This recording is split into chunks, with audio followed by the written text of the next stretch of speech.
తిరుమల తిరుపతి దేవస్థానాలు ప్రపంచవ్యాప్తంగా ఎంతోమంది హిందువులకు సంబంధించి ఎంతో పవిత్రమైంది, ఎంతో ప్రతిష్ట కలిగినటువంటి దేవస్థానానికి సంబంధించి ఆ పవిత్రతని, ఏదైతే ఆ ప్రతిష్టని దెబ్బతీయడానికి అనేక మంది రాజకీయంగా కుట్రలు పన్నుతున్నారు. దానికి ఎన్నో ఉదాహరణలు ఇప్పటివరకు అనేక మీడియా ఛానళ్ళ ద్వారా కావచ్చు, స్థానికంగా ఉన్నటువంటి శ్రీవారి భక్తుల ద్వారా ఎన్నో బయటకు వచ్చాయి. ఇప్పుడు తాజాగా చూసుకుంటేనేమో సాక్షాత్తు ఆ కొండ మీద ఏదైతే మద్యం బాటిళ్ళు తీసుకుని వెళ్ళి ఆ యొక్క సాక్షికి చెందినటువంటి ఒక ఫోటోగ్రాఫర్ కానీ, మరో పక్క చూసుకుంటే వైఎస్ఆర్సీపీకి చెందినటువంటి కార్యకర్త కానీ, అసలుకి దేవుడికి రాజకీయాలు ఆపాదించడం ఎంతవరకు కరెక్టు? వాళ్ళ రాజకీయ ఉనికి కోసం దేవుణ్ణి కూడా రాజకీయంగా వాడుకుంటారంటారా? ఇదే అంశానికి సంబంధించి మరిన్ని విషయాలు తెలుసుకోవడానికి మనతో ఉన్నారు టీటీడీ బోర్డు మెంబర్ అయినటువంటి భానుప్రకాష్ రెడ్డి గారు. సో నమస్కారం అండి. నమస్తే గోవింద. సరే, మనం చూసుకుంటే ఎవరైనా రాజకీయాల్లో వాళ్ళు కంటిన్యూ అవడానికి పేద ప్రజలకు మేలు చేయడం, లేదా ప్రజలకు సంబంధించి ఏ విధంగా ముందుకెళ్ళని చెప్పి భావించుకోవడం మనం సహజంగా చూస్తుంటాం. కానీ దేవుణ్ణే రాజకీయాల్లోకి తీసుకోవడం మాత్రం వైఎస్ఆర్సీపీకి చెందినని మాత్రం చెప్పుకోవాలి. గతంలో అధికారంలో ఉన్నప్పుడు ఎన్నో స్కాములు చేశారు, ఇప్పుడు ఓడిపోయాక ఒక్కొక్కటి బయటకు వస్తున్నాయి. తాజాగా చూసుకుంటున్నామో ఎంతోమంది శ్రీవారి భక్తులు పోరాటాలు, మీలాంటి వాళ్ళ పోరాటాలు కూడా మనం వాటన్నిటి చూసాం. పరకామణిని, లడ్డూ కల్తీని, ఇవన్నీ కూడా చాలా ఉన్నట్టు ఇప్పుడు డైరెక్ట్గా ఇక మా వల్ల కావట్లేదని చెప్పేసి మద్యం బాటిళ్ళు పైకి తీసుకెళ్ళి ఆ విధంగా వేసి వాళ్ళే సోషల్ మీడియాలో ప్రచారం చేసి భక్తుల్లో కావచ్చు, ప్రభుత్వం మీద ఒక అపోహ కలిగించాలని ప్రయత్నం చేస్తున్నట్టు చాలా స్పష్టంగా అర్థమవుతుంది ఆ విజువల్స్ చూస్తుంటే. దీని గురించి మీరేమంటారన్న? రాజకీయ నిరుద్యోగులు, వైసీపీ వాళ్ళు రాజకీయ నిరుద్యోగులు. 2024లో ఒక గమ్మత్తు జరిగింది. ఆంధ్రప్రదేశ్ ప్రజల ఆగ్రహంతో పాటు ఆ భగవంతుడు కలియుగ ప్రత్యక్ష దైవం వెంకటేశ్వర స్వామి ఆగ్రహం కారణంగానే 11 స్థానాలకు పడిపోయారు వీరు. పడిపోయినా సిగ్గు లేకుండా కడుపుకు అన్నం తినే వాళ్ళైతే, మీరేమనుకోవద్దండి, కడుపుకు అన్నం తినే వాళ్ళైతే తిరుమల క్షేత్రం వైకుంఠం, అది మొత్తం శాలిగ్రామ స్వరూపం. 7 కొండలు, నీల వెంకటాద్రి, అంజనాద్రి, వృషభాద్రి, నారాయణాద్రి, ఇవన్నీ 7 కొండలు శాలిగ్రామ స్వరూపం. ప్రతి రాయి, రప్ప, పుట్ట, చెట్టు అక్కడ ఋషి సమానులు. అలాంటి పవిత్రమైనటువంటి స్థలంలో బుద్ధి లేకుండా మద్యం బాటళ్ళు వీళ్ళే తీసుకొని వచ్చి ఆ పోలీస్ స్టేషన్ పక్కన మద్యం బాటలు పెట్టేసి కొండ మీద పవిత్రత దెబ్బతీస్తున్నారు.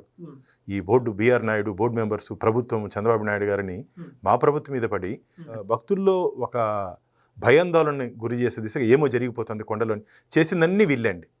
నాకైతే ఏ రోజైతే మద్యం బాటలు ఆ రోజు ఉన్నాయని చెప్పి నాకు మెసేజ్ వచ్చిందో నాకు ఆ రోజే అనుమానం ఉంది, ఖచ్చితంగా ఇది వైసీపీ వాళ్ళ పనే ఉంది. ఎందుకంటే ఎవరు బుద్ధుండేవాడు, ఎవరు తాగి తందాలంటే కింద పడి సావండి, కిందకి తిరుపతి దొల్లి అట్లాంటి బుద్ధి ఉండేవారు కింద ఉండండి. తిరుమల క్షేత్రంలో ఎవరినా ఇలాంటి చర్యలు చేస్తే ఖచ్చితంగా భవిష్యత్తులో మేము తీసుకోబోయే చర్యలు చాలా కఠినంగా ఉంటే, నేను మొన్న కూడా చెప్పాను, ఇది మేము ఇప్పుడున్నటువంటి సెక్షన్లు సరిపోవు, ఈ లోపల బెయిల్ తీసుకొని బయట వచ్చేస్తున్నారు, కఠిన ఇంకా దీంట్లో ఉన్నటువంటి చట్టాలు కఠినం చేయాలి. మంచిది కాదండి. ఏందండి, మామూలు ఎర్రచందనం దొంగతనం చేస్తానో, గంజాయి చేస్తాను, ఏ కేసులో అలాంటి కేసులు పెట్టాలి వీళ్ళ మీద. అలాంటి కఠిన అలాంటి కేసులు పెడితే తప్ప వీళ్ళు దారిలోకి రారు. బుద్ధి ఉండాలి. కరుణాకర్ రెడ్డి గారు ఈరోజు నీతులు మాట్లాడతారు. వారు మాట్లాడితే దెయ్యాలు వేదాలు వల్ల ఇచ్చినట్టు ఉంటుంది.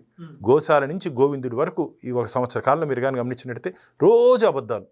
15 రోజులకు ఒకసారి వచ్చేస్తాడు హరిశ్చంద్రుడు మారిగా వచ్చి టీవీ ముందు కూర్చొని, యూట్యూబ్ ముందు కూర్చొనేసి అది జరిగిపోతుంది, ఇది జరిగిపోతుంది. ఒక్క ఆధారాలు చూపేయ్యా, నువ్వు చెప్పినట్టు మాటల్లో ఒక్క ఆధారాలు చూపి. ఆధారాలు లేకుండా నువ్వే అక్కడ వస్తువులు పెట్టించి ఈరోజు మాట్లాడుతున్నావు, మొన్న ప్రూవ్ అయిపోయింది కదా, నీ అనుచరులే పెట్టించారండి, మీ వెనకాల దీని ఎవరెవరు ఉన్నారో మొత్తం బయట వస్తుంది రాబోయే రోజుల్లో. కరుణాకర్ రెడ్డి గారు దీని వెనకాల ఎవరెవరు ఉన్నారో పూర్తి స్థాయిలో విచారణ జరుపుతున్నాం.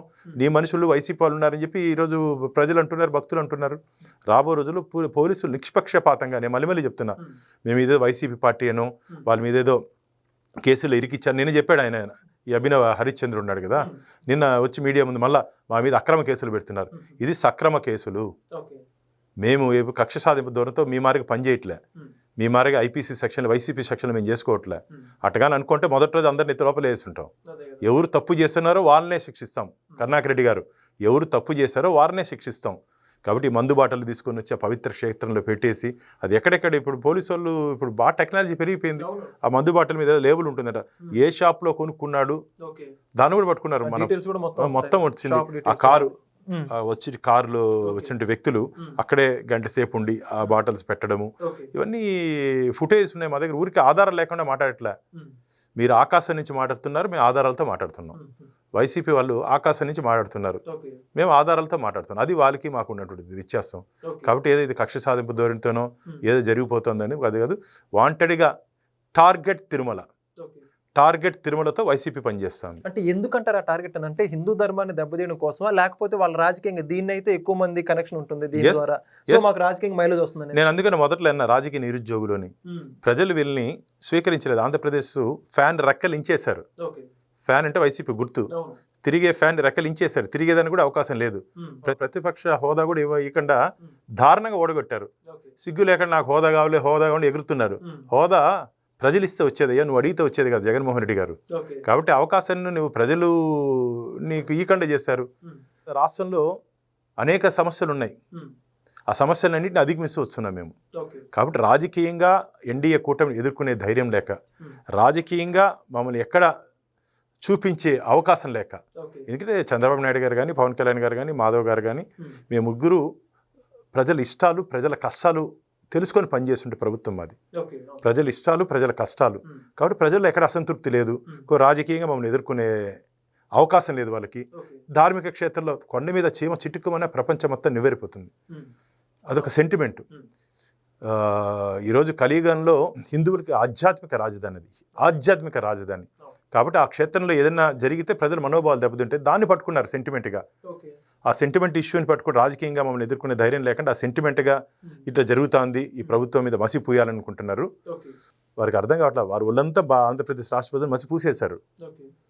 వారు చేసిన ఊరంతా వాళ్ళకి ఇంకా గ్యాప్ కూడా, కళ్ళు నల్ల మనకైనా నాదంటే తల గుడ్డుండ్లా అది కూడా లేదు, దానికి కూడా పూసేశారు, నిలువెల్ల పూసేశారు. ఇంకా సిగ్గు లేకుండా ఇంకా ఉమ్ముండండి మీరు, అయిపోయింది మీకు. ఇంకా రాజకీయ భవిష్యత్తు లేదు ఆంధ్రప్రదేశ్లో. మీరు ఎన్ని అబద్ధాలు చెప్పినా అబద్ధాలకు కేర్ ఆఫ్ అడ్రస్ వైసీపీ, అబద్ధాలకు care of address Jaganmohan Reddy అని చెప్పి ఆంధ్రప్రదేశ్ రాష్ట్ర ప్రజలు భావించారు. ఎందుకంటే ఆయన మాట్లాడే దాంట్లో ఏ రోజైనా నిజం ఉంది? ఏ రోజైనా ఆయన ఈ మధ్యకాలంలో మీరు నిజం మాట్లాడా? అన్ని అబద్ధాలే. అసలు మాట్లాడేది కూడా దొంగతనంలో కూడా కొత్త నిర్వచనం తీసుకొని వచ్చారు, చిన్న దొంగతనం అని. మాజీ ముఖ్యమంత్రికి పనిచేసి పరకామంలో దొంగతనం, పవిత్రమైన స్థలంలో దొంగతనం జరిగితే ఆయన చిన్న దొంగతనం కనపడుతుంది. అలాంటి వ్యక్తులు మాట్లాడే మాటలు ప్రజలు ఎవరు నమ్మే పరిస్థితి లేదు. ఈరోజు మా దృష్టి అంతా వికసిత ఆంధ్రప్రదేశ్ మీద ఉంది. ఆంధ్రప్రదేశ్ని గతంలో ఏ విధంగా అన్నపూర్ణ ప్రదేశ్ ఉన్నిందో ఆ విధంగా అభివృద్ధి ప్రదేశ్గా తీసుకురావాలని చెప్పి ఆంధ్రప్రదేశ్ని దృఢ సంకల్పంతో చంద్రబాబు నాయుడు గారు, పవన్ కళ్యాణ్ గారు, మాధవ్ గారు ముందుకు తీసుకుపోతున్నారు. మోడీ గారు ఏ విధంగా కేంద్రంలో వికసిత భారత్గా దేశాన్ని ముందుకు తీసుకుపోవాలని చెప్పి మేము భావిస్తున్నాము. ఆ విధంగా ఆంధ్రప్రదేశ్ని మీరు కానీ గమనించినట్టయితే ఈ 2 సంవత్సరాల కాలంలో విపరీతమైన పెట్టుబడులు వస్తున్నాయి. అది ఓరలేదు వీళ్ళు వైసీపీ వాళ్ళు. ఎందుకంటే లా అండ్ ఆర్డర్ బాగుంటే, మీరు గుర్తుపెట్టుకోండి, ఏ పారిశ్రామికవేత్తన్నా పెట్టుబడి పెట్టాలంటే ఆ రాష్ట్రంలో శాంతి భద్రతలు బాగుండాలి. మేము వచ్చిన 2 సంవత్సరాల్లో ఎటువంటి అవకాశం ఇవ్వకుండా ఎంత రెచ్చగొట్టుకుతున్నా మా దృష్టి అంతా శాంతి భద్రతని పరిరక్షిస్తూ పెట్టుబడులు తీసుకొని వస్తూ తద్వారా రాష్ట్ర ఆర్థిక ఆదాయాన్ని పెంచుతూ ఇక్కడ ఉన్నటువంటి యువకులకి ఉద్యోగ ఉపాధి అవకాశాలు కల్పించాలని చెప్పి మేము ముందుకు పోతున్నాం. కాబట్టి ఇవన్నీ మనం చేస్తుంటే మంచి అజెండా వాళ్ళకి నచ్చలే, వాళ్ళు చేయలేదు. 5 సంవత్సరాలు ప్రజలు అవకాశం ఇచ్చారు, వాళ్ళు చేయలేదు. మేము చేస్తున్నాం, దాన్ని వాళ్ళు ఓరలేకపోతున్నారు. వాళ్ళు ఆంధ్రప్రదేశ్ని అప్పుల ప్రదేశ్గా, ఆంధ్రప్రదేశ్ని అరాచక ప్రదేశ్గా, ఆంధ్రప్రదేశ్ని అవినీతి ప్రదేశ్గా, ఆంధ్రప్రదేశ్ని గంజాయి ప్రదేశ్గా, పూర్తిగా ఆంధ్రప్రదేశ్ని అంధకార ప్రదేశ్గా మార్చినటువంటి ఘనత వైసీపీది. ఆంధ్రప్రదేశ్ని అభివృద్ధి ప్రదేశ్గా మార్చాలనే సంకల్పంతో ముందుకు పోతున్నటువంటి ప్రభుత్వం మాది. ఓకే, అయితే అన్న చివరిగా ఆపద ముక్కులోడు అని చెప్పేసి ఆ శ్రీవారిని చెప్పుకుంటూ ఉంటారు. అటువంటి వెంకటేశ్వర స్వామి దగ్గర వాళ్ళు ఇంకా ఏదైతే ప్రతిపక్ష హోదా వాళ్ళని కోరుకోవాల్సింది పోయి, వాళ్ళకి ఏదైతే రాజకీయంగా భవిష్యత్తు కోరుకోవాల్సింది పోయి, ఎందుకని ఆ స్వామివారి మీద ఈ విధంగా చేస్తున్నారు వాళ్ళు? అది మర్చిపోయారంటారు వాళ్ళు? అడిగిన కోరికలను తీరుస్తారని చెప్తారు కదా దేవుణ్ణి. వాళ్ళు యేసుని నమ్ముతారు, వెంకటేశ్వరుని ఎందుకు నమ్ముతారండి? ఓకే, వారి దేవుడు యేసు, మన వెంకటేశ్వరుని నమ్మరు వాళ్ళు. మీ అసలు వాళ్ళకి వెంకటేశ్వర మీద భక్తి, శ్రద్ధ, భయము 3 లేదు. భక్తి లేదు. జగన్మోహన్ రెడ్డి సూపర్ స్వామి చెప్తున్నారు, వైవి సుబ్బారెడ్డి అందరూ ఎక్కువ సార్లు స్వామి మాల వేశారు, సూపర్ స్వామి అని చెప్తూ ఉంటాడు వాళ్ళందరినీ కూడా. 5 సంవత్సరాలు తిరుమల, ఇంకా నేను చెప్తే కొన్ని చెప్పకూడదు. 5 సంవత్సరాలు తిరుమల క్షేత్రాన్ని ఏ విధంగా పవిత్రతని దెబ్బతీశారో అన్ని విషయాలు చెప్తే భక్తులు బాధపడతారు. కొన్ని విషయాలు మేము చెప్పకూడదు, కొన్ని ఇంటర్నల్గా ఎక్కడెక్కడ సెట్ చేయాలని మేము సెట్ చేస్తున్నాం. అసలు వెంకటేశ్వర స్వామి గురించి కానీ తిరుమల క్షేత్రం గురించి కానీ మాట్లాడే నైతిక హక్కు లేదు వైసీపీ పార్టీకి. మాట్లాడే నైతిక హక్కు, ఎందుకంటే ఆ క్షేత్రాన్ని పూర్తిగా ధార్మిక క్షేత్రాన్ని ధనార్జన క్షేత్రంగా మార్చుకున్నారు, ధార్మిక క్షేత్రాన్ని ఒక రాజకీయ పునరావాస కేంద్రంగా మార్చుకున్నారు. వాళ్ళ ఈరోజు మాట్లాడేది మేము చేస్తుంటే మంచి పనులు. కాబట్టి మేము చేస్తుంటే మంచి పనులు ఓవరాల్ లేకనే ఈరోజు వైసీపీ వాళ్ళు మా మీద పడి ఏడుస్తున్నారు తప్ప వారికి వెంకటేశ్వర స్వామి మీద ప్రేమ లేదు, భక్తి లేదు. ప్రజలకు ఇది తెలుసు కాబట్టి వాళ్ళని చేదరించుకున్నారు. చేదరించి 11 స్థానాలకు పరిమితం చేశారు. చివరిగా ఇటువంటి కుట్రలు ఎవరైతే పన్నాలనుకుంటున్నారో వారందరి సంబంధించి కఠిన చర్యలు తీసుకోవాలని, మీలాంటి వాళ్ళు ఇంకా రానున్న రోజుల్లో శ్రీవారి సేవలు ఇలాంటివన్నీ పసిగట్టి ముందుగానే చర్యలు తీసుకోవాలని మనస్ఫూర్తిగా కోరుకుంటున్నాను. Thank you. ఖచ్చితంగా. Govinda. Please subscribe to Leo News for more videos.